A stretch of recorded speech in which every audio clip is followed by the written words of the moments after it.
Yes. Ready? Start.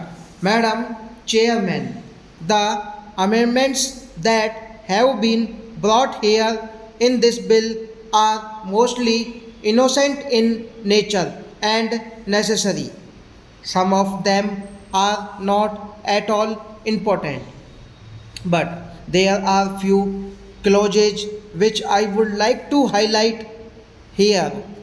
I would request the Honorable Minister to reconsider whether these can be reframed in such a manner that certain controversies which may occur in future are not there.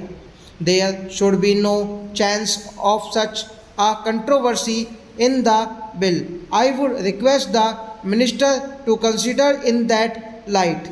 Coming to clause 5 of the bill, it has been suggested that the central government may also appoint public prosecutor or additional public prosecutor.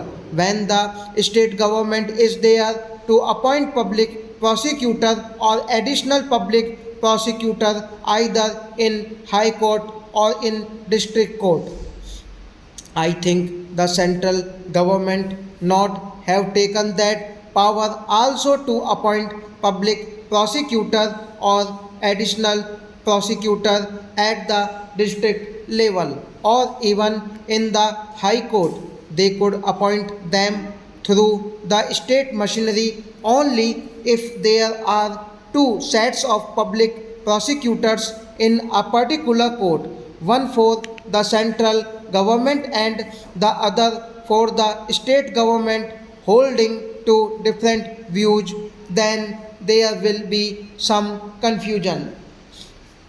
In certain cases where the central government may require the help of certain public prosecutor, that appointment should go through the state machinery. They may require the help of certain public prosecutors that have been appointed by the state government itself. If it comes to directly appointing any public prosecutor for any court, then in that case the jurisdiction of a particular court may arise and certain other confusion may also arise there. So, to avoid that sort of misunderstanding or holding of different views by different sets of public prosecutors, I think appointment of any public prosecutor should be by the state alone and not directly by the central government. You will also find in subclause 5 of clause 8 that the public prosecutors in different levels should be appointed from the panel that is to be prepared by the district magistrate.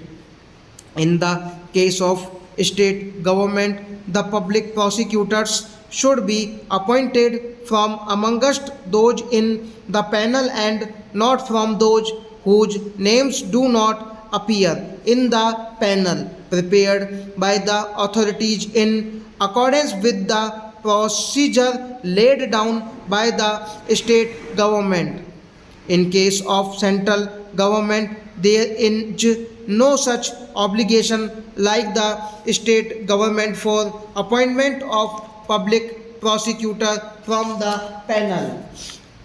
The central government may appoint nobody from outside or inside the panel. In that case, I would request the minister to consider that the standard is maintained, otherwise arbitrations will arise and unnecessary the advocates will try to earn the favor of certain officers. Even though the name is not in the panel, they will get the appointment of that person as a public prosecutor in the district level. So, the obligation should not be there in the case of central government also to appoint the public prosecutor from amongst the names appearing in the panel and not from those outside the panel. Then I come to the provision regarding extension of the detention period of the under trial prisoner from 60 days to 90 days. This limit of 60 days of detention of the under trial prisoner has been brought in only after strenuous struggle and fight in the last Lok Sabha. The government was not initially willing to accept this limitation of the detention period of the under trial prisoner. Many honorable members fought for this, and then only the government came forward and agreed that there should be a certain limit of 60 days for the detention of the under trial prisoner. Now, what is happening in this bill? The police officers never care for completing the investigation within a certain specified period. They go on getting extension of time for the detention of the accused in the court.